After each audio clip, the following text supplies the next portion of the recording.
71ஆம் அத்தியாயம். கலங்கி நின்ற ஆதினி சொன்ன செய்தி எல்லோரையும் அதிர்ச்சிக்குள்ளாக்கியது. உதிரனும் அங்கமையும் மணவிழாவுக்கு வந்து சேரவில்லை என்பதுதான் அச்செய்தி. எவ்வியூரிலிருந்து மணவிழாவுக்கு ஒரு வாரத்துக்கு முன்பே தன் தோழிகளோடு புறப்பட்டாள் அங்கவை. 4 நாட்களுக்கு முன்புதான் புறப்பட்டாள் ஆதினி. 2 இரவும் 3 பகலும் என பயணித்து மறுநாளுக்கு முதல் நாள் வந்து சேர்ந்தாள் ஆதினி.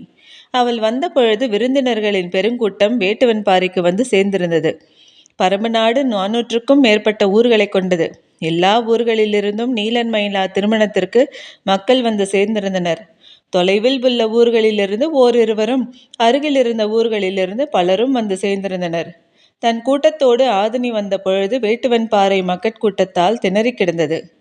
எல்லோரும் ஆதினியை கண்டு நலங்கேட்டனர். அவளும் வந்ததிலிருந்து இங்கும் அங்குமாக அலைந்து கொண்டே இருந்தாள். 2 முறை சங்கவையை பார்த்தாள். அங்கவையோ கண்ணீர் படவே இல்லை. இந்த பெருங்கூட்டத்தில் தன் தோழிகளோடு எங்காவது சுற்றி கொண்டிருப்பாள் என்று நினைத்தாள். ஆனால் நள்ளிரவில் தொடங்கிய குரவைக்கூத்தில் இணையர்கள் எல்லாம் களமிறங்கிய பொழுது அங்கவையும் உதிரனும் ஆடும் ஆட்டத்தை பார்க்க மிகுந்த ஆவலோடு வந்து நின்றாள். ஆனால் அவர்கள் இருவரும் களமிறங்கவில்லை. குரவைக்கூத்தில் பங்கெடுக்காமல் எங்கே போனார்கள் என்று தேடத் தொடங்கிய பொழுது எதிர்பட்ட அங்கவையின் தோழியிடம் கேட்டாள். எவ்வியூரிலிருந்து புறப்பட்ட முதல் நாள் இரவு புலிவால் குகையில் தங்கினோம். மறுநாள் காலையில் எழுந்தபொழுது உதிரன் வந்திருந்தான். நீலன் மயிலாவுக்கு அதிசிறந்த பொருளொன்றை மணவிழாவன்று தந்து மகிழ்விக்க வேண்டாமா என்றான். ஆமாம், என்ன தரலாம் என அங்கவை கேட்டபொழுது அவன் ஏதோ சொல்லி கொண்டிருந்தான். நாங்கள் பரிசு பொருள்களோடு வேட்டுவன் பாறைக்கு வந்து சேர்கிறோம் என்று சொல்லிவிட்டு இருவரும் புறப்பட்டு போய்விட்டனர். இன்று வந்து விடுவாள் என நினைத்திருந்தேன். இன்னும் வரவில்லையா என கேட்டாள் அவள். உதிரன் தோழர்கள் யாருக்கும் இது பற்றி தெரியவில்லை. நீலனும் மயிலாவும் புதுமனை புகுந்தவுடன் நிலைமையை பாரியிடம் விளக்கினாள் ஆதினி. அன்றிரவு வேட்டுவன் பாறையிலே அனைவரும் தங்கினர். பொழுது விடிந்தது. ஆனால் உதிரனை பற்றிய எந்த செய்தியும் யாரிடமும் இல்லை. அதற்காக யாரும் பதற்றம் கொள்ளவும் இல்லை. உதிரனும் அங்கவையும் சிறுவர்கள் அல்லர். காடறியும் பயிற்சியில் முதன்மை வீரனாக விளங்கியவன் உதிரன். பச்சை மலையின் எந்த காட்டிலும் எவ்வளவு நெருக்கடியான நிலையிலும் மீண்டு வர அவனால் முடியும். அங்கவையும் இணை சொல்ல முடியாத வீரமுடையவள்தான். ஆபத்தில் சிக்கி உதவி தேவைப்பட்டால் சென்றி புகையை போட்டிருப்பர். மணவிழாவுக்கு வந்துள்ள அனைவரும் அவரவர் ஊர்களுக்கு புறப்படுங்கள். ஏதாவது சிக்கலில் மாட்டியிருப்பது அறிந்தால் தக்க உதவியை செய்யுங்கள் என்று சொல்லி அனைவரையும் அனுப்பிவிட்டு எவ்வியூர் நோக்கி புறப்பட்டான் பாரி. மணவிழாவுக்கு 6 நாட்களுக்கு முன்பு அதிகாலையில் புலிவால் குகையில் தோழிகளோடு இருந்த அங்கவையை கண்டு பேசினான் உதிரன். சிறந்ததொரு பரிசு பொருளை நீலன் மயிலாவுக்கு தர வேண்டும் என உதிரன் சொன்னபொழுது அங்கவை பெருமகிழ்வோடு அதனை கண்டடைய உடனே புறப்பட்டாள். அவளும் குதிரை ஏற்றம் தெரிந்தவள். தன்னிடம் இருந்த இன்னொரு காவல் வீரனின் குதிரையை வாங்கி அங்கவைக்கு கொடுத்தான் உதிரன். இருவரும் குதிரை பாதையில் பயணிக்க தொடங்கினர். 12 ஆண்டுகளுக்கு ஒரு முறை காய்ப்பதுதான் கிளிமுக்கு மாங்காய். பச்சை மலை தொடரின் வியப்புறு கடிகளில் அதுவும் ஒன்று. அத்தகைய கனி பரம்பின் வடதிசையில் உள்ள கொழுமலையில் உள்ள ஊத்துக்காட்டில் காய்ந்திருப்பதாக காவல் வீரர்கள் சொன்ன செய்தியை கொண்டு அப்பக்கமாக பயணத்தை தொடங்கினான் உதிரன். கொழுமலை என்பது எவ்வியூரிலிருந்து குதிரை பாதையில் சென்றால் 5 நாள் பயணத் தொலைவில் கொண்டது. அவ்வளவு நெடுந்தொலைவு சென்று மறுநாளுக்கு முன் திரும்ப முடியாது என நினைத்த உதிரன் மலைக்காட்டில் அமைந்துள்ள குதிரை பாதையிலே தொடர்ந்து செல்லாமல் சில இடங்களில் குதிரை பாதையையும் சில இடங்களில் குறுக்கு வழியில் நடைபாதையுமாக மாறி மாறி சென்று குன்றுகளை கடந்து கொண்டிருந்தனர். முதல் 2 நாட்கள் மலைமுகட்டின் வழியிலான குதிரை பாதையிலேயே சென்றனர். அங்கவை உடனிருப்பதால் காடுகளுக்குள் தங்காமல் அருகிலுள்ள ஊர்களிலேயே தங்கினர். அவ்வூர்களிலிருந்து மணவிழாவுக்காக செல்பவர்கள் எல்லாம் ஏற்கனவே புறப்பட்டிருந்தனர். பின்னர் குறுக்கு வழியில் மலை இடுக்குகளுக்குள் புகுந்து பயணத்தை தொடர்ந்தனர். 3ஆம் நாளும் 4ஆம் நாளும் நடந்தே செல்ல வேண்டியிருந்தது. உதிரன் நினைத்தது போல பயணத்தின் வேகமில்லை. காரணம், வழியை விட்டு தொலைவில் இருக்கும் ஊர்களின் இரவு தங்க வேண்டியிருந்ததால் அங்கு போய் திரும்ப நேரமானது. ஆனாலும் பாதிக்கு மேற்பட்ட தொலைவு வந்த பின் திரும்ப முடியாது என்ற காரணத்தால் பயணத்தை தொடர்ந்தனர். கிளிமூக்கு மாங்கனியோடு நீலன் மயிலாவை காண்பது எவ்வளவு மகிழ்வை தரும் என்பதை நினைத்தபடி அவர்கள் நடந்தனர். தன் காதலனோடு பயணிக்கும் அங்கவையின் மனநிலை முற்றிலும் வேறாக இருந்தது. அடற்காடுகளுக்குள் உதிரனோடு நீண்ட நெடும் பயணம். அவனால் காட்டின் எந்த இடுக்குக்குள்ளும் நுழைந்து வெளியேற முடியும். அவளை எந்த ஒரு ஆபத்தும் தீண்டிவிடாதபடி பாதுகாக்க முடியும். பொதுனியில் மருத்துவ அறிவை ஆணுக்கு நிகராக பெண்களும் அறிவர். அதனால்தான் ஆதினி மூலிகை செடியை பற்றி பேரறிவை கொண்டவளாக இருந்தாள். அங்கவையும் அவளைப் போலவே வளர்ந்திருந்தாள். இப்பொழுது கபிலரின் மொழி அறிவும் அவளும் செழித்திருக்க அவள் சொல்லும் ஒவ்வொரு சொல்லும் புதிதாய் மலரும் பூவினை போல் ஒளியும் மனமும் வீசியது. இருவரின் வியப்புக்குள்ளும் அடங்காமல் விரிவடைந்து கொண்டே இருந்தது காடு. 4ஆம் நாள் இரவு எயினூரில் தங்கினர். வந்திருப்பது அங்கவை என அறிந்து ஊரே விருந்து செய்து மகிழ்ந்தது. உதிரனுக்கு வேறொன்று நினைவுக்கு வந்தது. அதனை அங்கவையோடு பகிர்ந்து கொண்டான். காடறியும் காலத்தில் இவ்வூரில் மேற்றசையில்தான் ராவரி மரத்தை பார்த்தேன் என்றான். அதனை சொன்ன கணத்தில் அங்கவையின் முகம் மகிழ்ச்சியில் மலர்ந்தது. எவ்விடத்தில் இருக்கிறது என்பது உனக்கு நினைவில் உள்ளதா? நன்றாக நினைவில் உள்ளது. சென்று பார்ப்போமா? நாம் பார்த்து திரும்ப 2 பகல் ஓர் இரவு ஆகுமே. அங்கவை சற்றே சிந்தித்தாள். உதிரன் சொன்னான், ஏற்கனவே அதிக நாட்களாகிவிட்டன. இனியும் நாம் காலம் தாழ்த்த வேண்டாம். இன்னொரு முறை அதனை பார்ப்போம் என்றான். அங்கவையின் முகம் சற்றே வாடியது. மனக்கவலை தீர இரவில் நெடுநேரம் பேசிக்கொண்டிருந்தான் உதிரன். அங்கவை தங்கிய குடிலின் மூதாட்டி, ராவரி மரத்தை பார்க்காவிட்டால் என்ன, இறுக்கிச் செடியை பார்த்துவிட்டு போ என்றாள். மூதாட்டி என்ன சொல்கிறாள் என்று உதிரனுக்கு புரியவில்லை. இறுக்கிச் செடி என்றால் என்ன என கேட்டான். உனக்கும் தெரியாதா என கேட்டவள் தூரத்தில் இருந்த பெண்ணை சத்தம் போட்டு அழைத்து, இவ்விருவரையும் கூட்டி போய் இறுக்கிச் செடியை காட்டு என்றாள். அப்பெண் இருவரையும் அழைத்து கொண்டு காட்டுக்குள் நுழைந்தாள். தேய்பிரையின் கடைசி காலமாதலால் மாமலை கும்மிருட்டில் மூழ்கி கிடந்தது. ஊரை விட்டு சற்று தள்ளி உள்ளே போனவள் சந்தன மரத்தின் அடிவாரத்தில் பின்னி கிடந்த பெருங்கொடியை பிடித்து தூக்கினாள். அவர்கள் இருவரும் அக்கொடியையே பார்த்தனர். கொடிகளின் முனைப்பகுதியை மட்டும் ஒடித்தவள் அங்கவையையும் முதிரனையும் கை நீட்டச் சொன்னாள். இருவரும் கையை நீட்டினர். ஒடித்த கொடியிலிருந்து கசியும் நீரினை இருவரின் உள்ளங்கையிலும் ஒவ்வொரு துளி வைத்தாள். இதனை ஏன் கையில் வைக்கிறாள் என இருவரும் உள்ளங்கையை உற்று பார்த்து கொண்டிருந்தனர். பார்த்து கொண்டிருக்கும் போதே அவர்களின் கண்கள் விரியத் தொடங்கின. அத்துளி வெண்மை நிறங்கொண்டதாக மாறியபடி இருந்தது. கெட்டியான பால் துளி போல் அது இருப்பதை பார்த்தனர். வியப்பு அடுத்த கட்டத்தை அடைந்தது. இவ்விருட்டில் இவ்வெண்மை நிறம் எப்படி இவ்வளவு துல்லியமாக தெரிகிறது என சிந்தித்த பொழுதுதான் புரிய வந்தது. அத்துளி நீர் மெல்லியதாய் ஒளியை உமிழ்ந்து கொண்டிருக்கிறது என்று. மின்னுட்டான் பூச்சியின் உடலுக்குள் இருக்கும் வெண்பச்சை நிற நீர் போலதான் இதுவும் பச்சையின்றி முழு வெண்மையில் ஒளியை உமிழ்கிறது. இருவரும் தங்களின் உள்ளங்கைக்குள் ஓர் அதிசயத்தை வைத்துக்கொண்டு நின்றனர். கை நடுக்கத்தில் காற்றில் அசையும் சுடர் போல் கையொலி அசைந்து கொண்டிருந்தது. அழைத்து வந்தவள் நீண்ட நேரத்துக்கு பின், இன்று இரவு முழுவதும் வைத்திருந்தாலும் ஒளி மங்காது, வாருங்கள் போவோம் என சொல்லி ஊருக்கு அழைத்து வந்தாள். வரும்பொழுது நீண்டு படர்ந்திருந்த அதன் கொடியை பறித்து வந்தான் உதிரன். ஊர் வந்ததும் அங்கவை தங்கும் குடிலின் உட்புறச் சுவரில் மேற்கூரையிலும் செடியை ஒடித்து கசியும் நீரினை பொட்டு பொட்டாக வைத்துவிட்டு வெளியேறினான். எரிந்து கொண்டிருந்த சிறு விளக்கினை அணைத்தாள் அங்கவை. விளக்கொளி நீங்கியதும் குடில் முழுவதும் பெருங்கி நிறைந்தது இருள். சிறிது நேரத்திலேயே நீர்த்துளிகள் பால் நிறம் கொள்ள தொடங்கின. இங்கும் அங்குமாக இருளுக்குள்ளிருந்து வெண்ணிற மொட்டுக்கள் அவிழத் தொடங்கின. அவிழும் பொழுதே ஒளி கசிந்து பரவியது. வான்வெளியில் மஞ்சள் ஒளி சிந்தும் விண்மீன்கள் வெண்மை நிற ஒளியை சிந்தினால் எப்படி இருக்கும் என்பதை அங்கவை இரவு முழுவதும் பார்த்திருந்தாள். அவ்விரவு முழுவதும் அவளின் கை கெட்டும் தொலைவில் விண்மீன்கள் நிறைந்து கிடந்தன. பொழுது விடிந்தது. அவர்கள் விரைந்து புறப்பட்டனர். அப்பொழுது உதிரன் ஊத்துக்காட்டினை பற்றி எயினூர் மக்களிடம் கேட்டான். அவர்கள் அக்காட்டினை அடையும் திசை குறிப்பினை சொன்னார்கள். கிளிமுக்கு மாங்கனி வேண்டும் என்று சொல்லியிருந்தால் அவர்களும் உடன் வந்து பறித்து தந்திருப்பார்கள். ஆனால் தாமாக கண்டறிந்து நீலன் மயிலாவுக்கு கொடுக்க செல்ல வேண்டும் என்பதால் அதனை பற்றி கேட்கவில்லை. அவர்கள் சொன்ன குறிப்பின் அடிப்படையில் நடைவழி பாதையை 2 மலைகளை தாண்டினர். செங்குத்தான ஏற்ற இறக்கமாதலால் களைப்பு அதிகமாக இருந்தது. அன்றிரவு குகையினில் தங்கினர். அருகில் ஊர் எதுவும் கிடையாது. உதிரன் கையில் இறுகிச் செடியை பறித்து வந்திருந்தான். குகை முழுவதும் வான்வெளியாக மாற்றி அங்கவையை தூங்க வைத்தான்.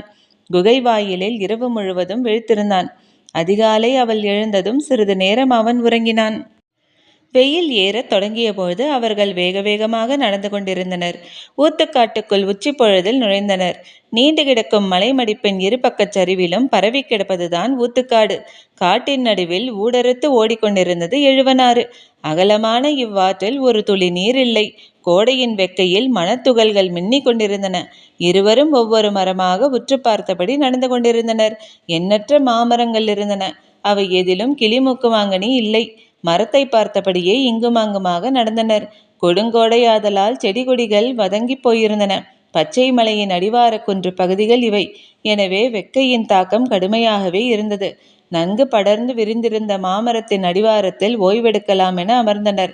சற்றே அவன் தோல் சாய்ந்தால் அங்கவை. சிறிது ஓய்வுக்கு பின் உதிரன் சொன்னான். நிழலிலே அமர்ந்தாலும் வெப்பத்தின் தாக்கம் குறையவில்லை. அங்கவை பதில் ஏதும் சொல்லவில்லை. ஏன் ஏதும் பேசாமல் இருக்கிறாய் என கேட்டான் உதிரன். தோளிலே சாய்ந்திருந்தவள் முகம் பார்த்து பேசுவதற்காக எதிரே வந்து உட்கார்ந்து சொன்னாள். இது மகிழ்வை மட்டுமே அறியும் பருவம். இதற்கு நிழலும் பொருட்டல்ல, வெயிலும் பொருட்டல்ல. சொல்லியபடி புன்னகைத்த அவளை மகிழ்ந்து கவனித்துக் கொண்டிருந்த உதிரனின் முகம் சட்டென கடுமையானது. அசையாமல் இரு என்றான். என்னவென்று புரியாமல் திகைத்தபடி இருந்தாள் அங்கவை. அவளது கழுத்தின் பின்பகுதியில் அமர்ந்திருந்த பெரிய ஈ ஒன்றை நோக்கி வலக்கையை மெதுவாக கொண்டு போய் சட்டென அமுக்கி பிடித்தான். பிடித்த வேகத்தில் கைகளை மூடியவன் மெல்ல விரலிடுக்குகளின் வழியாக உள்ளிருப்பதை பார்க்க முயன்றான். இவ்வளவு கூர்மையாக எதனை பார்க்கிறான் என்று அவளும் உற்று நோக்கினாள். விரல் இடுக்குகளுக்குள்ளிருந்து அது தலையை முண்டி வெளியேற முயன்றது. அது தலையையும் வெளிவர முயலும் அதன் எத்தனிப்பையும் கவனித்தபடி உதிரன் சொன்னான். இது அடவி ஈ. 3-4 ஈக்கள் கடித்தால் சற்று நேரத்தில் மனிதன் மயக்கமடைந்து விடுவான். எண்ணற்ற ஈக்கள் மொய்த்து கொண்டு கடித்தால் மரணங்கூட ஏற்படலாம். கன நேரத்தில் அங்கவையின் முகம் இறுகி உறைந்தது. அதனை கவனித்தபடி உதிரன் சொன்னான். இந்த ஈ உன்னை கடிக்கவில்லை. அமர்ந்ததும் பிடித்துவிட்டேன். அது மட்டுமல்ல, ஓர் ஈ கடித்ததால் ஒன்றும் ஆகிவிடாது. தலையை மறுத்து ஆட்டியபடி அங்கவை சொன்னாள். உனது முதுகில் 3-4 ஈக்கள் இருப்பதை அப்போதே பார்த்தேன். சற்றே அதிர்ந்தான் உதிரன். சொல்லிக்கொண்டே அவனது முதுகுப்புறமாக வந்து பார்த்தாள். 3 ஈக்கள் முதுகோடு ஒட்டியிருந்தன. மரத்தில் சாய்ந்திருந்ததால் மரப்பட்டை அழுத்துகிறது என நினைத்திருந்தான் உதிரன். அவள் தட்டிவிட்டதும் அவை பறந்து வெளியேறின. அவ்விடத்தில் முள் தைத்தது போல குருதி இருந்தது. ஒன்றுக்கும் மேற்பட்ட ஈக்கள் கடித்துள்ளன என்பதை அவளின் முகம் பார்த்து உணர்ந்த உதிரன் சொன்னான். நீ கலங்காதே. ஒருவேளை நான் மயக்கமுற்றாலும் சில பொழுதில் எழுந்து விடுவேன். பதற்றமடையாமல் இரு என்றான். அங்கவை சற்றே படபடப்போடு இருந்தாள். ஏனென்றால் இதனை சொல்லிக் கொண்டிருக்கும் பொழுதே உதிரனின் கண்கள் சிறுகத் தொடங்கின. அதனை கவனித்தவள் அவனது தலையினை தனது மடியினில் மெல்ல சாய்த்தாள். சிறிது நேரத்திலேயே உதிரன் முழுமுற்றாக மயங்கினான். கலக்கத்தில் உடல் உதறுவது போல் இருந்தது. ஆனால் அடுத்த கணமே செய்ய வேண்டியதென்ன என்று சிந்தித்தாள். உடனடியாக சென்றி புகை போடுவோம். இப்பகுதியில் ஊரேதும் இல்லை. மலையின் பின்புறம் மடிப்புகளில் தாண்டி எய்யனூர் இருக்கிறது. இங்கு புகை போட்டால் அவ்வூரில் இருப்பவர்களால் பார்க்க முடியாது. இம்மலை பகுதியில் யாராவது இருந்தால்தான் உண்டு என்று எண்ணியபடி இங்கும் அங்குமாக சென்றி கொடியை தேடினாள். உதிரனின் இடுப்பில் இருந்த குருவாலை எடுத்து அருகிருந்த செடி கொடிகளை வெட்டி இழுத்தார். வேகமாக அவற்றை உதிரனின் மீது போட்டு மீண்டும் ஈக்கள் மொய்க்காதபடி செய்தவள் சற்று விலகி போய் சென்றிக்கொடி தேடலாம் என்று முயன்றாள். அவளது தேடல் தொடர்ந்து கொண்டே இருந்தது. கீழ்ப்புறமாக எழுவனாற்றை நோக்கி இறங்கி தேடினாள். அகன்று விரிந்து கிடந்தது எழுவனாறு. அதன் மணல் வெக்கையை உமிழ்ந்து கொண்டிருந்தது. ஆற்றினூடே குறும் பாறைகள் முளைத்து கிடந்தன. அவளின் கண்கள் எங்கும் ஓடித் திரும்பின. உதிரனை பார்க்கும் தொலைவில் கடந்து போய்விடக்கூடாது என நினைத்து கொண்டே திரும்பி திரும்பி பார்த்தபடி தேடிக்கொண்டிருந்தாள். எப்பொழுதும் கண்ணில் தட்டுப்படும் ஒன்று தேடும் பொழுது மட்டும் ஏன் கிடைப்பதே இல்லை என்று எண்ணிக்கொண்டிருக்கையில் அவளது கண்களுக்கு முன்னால் அது படர்ந்து கிடந்தது. பார்த்ததும் பெருமூச்சு விட்டாள். கையில் இருந்த குருவால் கொண்டு கொடியின் அடிப்புறத்தை அறுக்க எண்ணி தரையோடு அமர்ந்தாள். ஏதோ மாறுபட்ட ஓசை ஒலிப்பது போல் இருந்தது. என்ன ஓசை இது என்று எண்ணியபடி சுற்றுமுற்றும் பார்த்தாள். ஒன்றும் பிடிபடவில்லை. ஆனால் சிறிது சிறிதாக ஓசையின் அளவு கூடிக்கொண்டே இருப்பது போல் உணர்ந்தாள். கையில் இருந்த குருவாலோடு கொடியினை அறுக்காமல் அப்படியே எழுந்தாள். கண்கள் திசையெங்கும் தேடி துழாவின. பெருகும் ஓசை என்னவென்று புரியவில்லை. காட்டின் கீழ்ப்புறமிருந்து பறவைகள் கலைந்து பறந்தன. அத்திசையிலிருந்துதான் ஓசை வருகிறதென அறிய முடிந்தது. என்னவென்று தெரியவில்லை. மலையின் உச்சியில் ஏறி நின்று பார்ப்போமா என்று எண்ணிய பொழுது மிக தொலைவில் எழுவனாற்று மணல் வெளியில் உருவங்கள் தென்படத் தொடங்கின. வேக வேகமாக அருகிருந்த மரத்தின் மீதேறி கொப்புகளுக்குள் தலை நுழைத்து பார்த்தாள். முதற்கணம் அவளால் காட்சியை உள்வாங்க முடியவில்லை. அகல விரித்த கண்களில் தென்படும் எதுவும் அறிவிற்கு புலப்பட மறுத்தது. எண்ணிலடங்காத யானைகள் எழுவனாற்று மணல்வெளியில் நடந்து முன்னேறி கொண்டிருந்தன. உயர்த்தப்பட்ட ஆயுதங்களோடு ஆற்றின் மீது வீரர்கள் அமர்ந்திருந்தனர். ஆற்றின் இரு கரையையும் அடித்து கொண்டு அப்படை வந்து கொண்டிருந்தது. காணும் காட்சியை அவளால் நம்ப முடியவில்லை. சிந்தனையை கூர்மையாக்கி மீண்டும் கண் திறந்து பார்த்தாள். வந்து கொண்டிருப்பது பெரும் படை என்பதை சிந்தனைக்குள் ஆழ பதிந்தாள். கண்கள் காட்சியை அலசி கொண்டிருக்க எண்ணம் செய்ய வேண்டியதை பற்றி சிந்தித்தது. கண் பார்வையின் கடைசி விளிம்பில்தான் அப்படை நகர்ந்து வந்து கொண்டிருந்தது. ஆனால் மூலப்படைக்கு முன்னால் தூசிப்படை வருமென அவளுக்கு தெரியும். அப்படியென்றால் ஆற்றின் இரு கரைகளிலும் எதிரிகளின் முன்னேறி வந்து கொண்டிருப்பர். எண்ணிய கணத்தில் மரம் விட்டு சட்டென குதித்து இறங்கி உதிரனை நோக்கி ஓடினாள். கன நேரத்துக்குள் வாழ்வின் காட்சிகள் மாறிக்கொண்டிருந்தன. மேலே கிடந்த செடிகொடிகளை விலக்கி அவனது கன்னத்தில் அரைந்தும் மார்பில் குத்தியும் எழுப்ப முயன்றாள். உதிரன் உணர்வற்று கிடந்தான். அங்கவை ஏதேதோ செய்து பார்த்தாள். கண்கள் கலங்கின. தலைமுடியை பிடித்து உலுக்கி பார்த்தாள். எந்த பயனும் இல்லை. ஆவேசமும் குழப்பமும் கதறலுமாக மனம் கொந்தளிப்பில் அலைமோதியது. சட்டென அதே மரத்தின் மேலேறி பொருத்தமான கிளையின் முனையில் போய் நின்று இலைகளை விலக்கி பார்த்தாள். மணல் தூசி அடுக்கடுக்காய் மேலேறி கொண்டிருந்தது. மிக தள்ளி அவர்கள் வந்து கொண்டிருந்தனர். ஆனால் ஆற்றின் எதிர்ப்புற சரிவிலிருந்து புலிச்சின்னம் பொறிக்கப்பட்ட பதாகையை ஒருவன் அசைத்து காண்பிப்பது அவளுக்கு தெரிந்தது. வந்து கொண்டிருப்பது சோழனின் படை. அப்படியென்றால் அதே அளவு தொலைவில் இரு பக்கமும் தூசிப்படை முன்னேறியிருக்கும் என்பது புரிந்தது. வெறிகொண்ட ஆவேசத்தோடு மரம் விட்டு இறங்கியவள் இங்கும் அங்குமாக தேடி நீண்டு கிடந்த இண்டிக்கொடியை இருப்பனை உயரத்துக்கு வெட்டி எடுத்தாள். ஒரு முனையில் உதிரனின் கால், இடுப்பு, மார்பு என அனைத்து பகுதியையும் மேல் நோக்கி தூக்குவதற்கு ஏற்ப இறுகி கட்டினாள். அவன் எவ்வித அசைவுமற்று கிடந்தான். இண்டிக்கொடியின் மறுமுனையை மரத்தின் கிளைகளுக்குள்ளே எரிந்தாள். தாழ்ந்திருந்த கிளையில் விழுந்த மறுபக்கமாக சரிந்தது. அதுவரை மேலே தூக்கி பின்னர் மறுகிளை நோக்கி மேலே உயர்த்துவதெல்லாம் முடியாத செயல் என சிந்தித்தவள் கொடியை கையில் எடுத்துக்கொண்டு சரசரவென மரத்தின் மேல்கிளையை நோக்கி ஏறினாள். பொருத்தமான இடமென தென்பட்ட கவட்டை வடிவ கிளையில் கொடியை போட்டு மறுபக்கமாக கீழே எறிந்தாள். மரம் விட்டு இறங்கியவள் இழுத்து மேலே தூக்க வசதியாக உதிரனை மரத்தினை ஒட்டி சாய்வாக உட்கார வைத்து பின்புறமாக தொங்கிக் கொண்டிருக்கும் கொடியை இழுக்க ஆயத்தமானாள். இரு கைகளுக்குள்ளும் அடங்காத அளவு அகலங்கொண்டிருந்த இண்டங்கொடியை பிடித்து வாகாக நிற்க முயன்றாள். நகரும் படையின் ஓசை பெருகிக்கொண்டு முன்னகர்ந்து வந்தது. கையில் இருந்த கொடியை விட்டுவிட்டு ஓடிப்போய் எவ்விடம் வந்துள்ளனர் என்பதை பார்க்க எண்ணியவள் மறுகணம் இப்பொழுது கையில் இருக்கும் இக்கொடியை விடுவது உதிரனின் உயிரை விட்டு அகல்வதற்கு நிகர். தூசிப்படையின் கண்களுக்கு மனிதர்கள் தெரிந்தால் வெட்டி எறிந்துவிட்டு போவார்கள் என சிந்தித்தபடி கொடியை இறுக பிடித்து வலுக்கொண்டு இழுத்தாள். உதிரன் மெல்ல அசைந்து கொடுத்தான். ஆனால் அவ்வளவு வலுமிக்க வீரனின் உடலை இழுத்து மேலேற்றுவதெல்லாம் எளிய செயலல்ல. ஆவேசங்கொண்டு முயன்றால் அங்கவை. அமர்ந்த நிலையில் இருக்கும் உதிரனை நின்ற நிலைக்கு கொண்டு வர முடியவில்லை. இது தனி மனிதராக செய்யும் முயற்சியல்ல என்பது தெளிவாக விளங்கியது. ஆனால் இம்முயற்சியை விட்டால் உதிரனை காப்பாற்ற வேறு வழி இல்லை என்பதும் உறுதியாக புரிந்தது. எண்ணங்களை ஒருங்கிணைத்து முழுமூச்சோடு முயன்றாள். வீரமும் வலிமையும் சிந்தனையில்தான் உள்ளன. அதனால்தான் சிறுவர்களை வைத்துக்கொண்டு திரையர்களின் கூட்டத்தை நடுமலை வரை எதிர்கொண்டான் தேக்கன். அத்தனை முறை தாக்குதலுக்கு ஆளான பின்னும் தளராமல் இறுதி வரை ஓடினர் கீதானியும் அளவனும். எண்ணத்தின் உறுதி எதனையும் செய்யும் ஆற்றலை தரும் என்பதை உணர்ந்தபடி ஆவேசத்தோடு இடங்கொடியை இழுத்து பின்னால் நகர்ந்தினாள். உதிரன் சற்றே மேலே உயர்ந்தான். உதிரனை தூக்கிவிட முடியும் என கண்ணில் தெரிந்த நம்பிக்கை கைகளின் வலுவை மேலும் கூட்டியது. உண்ணி இழுத்து பின்னகர்ந்தாள். உதிரன் உயர்ந்து கொண்டிருந்தான். 3, 4 என கைகளில் கொடியை சுற்றியபடி இழுத்தாள். தாழ்ந்திருந்த கொப்பின் உயரத்தை அவன் தலை தொட்டது.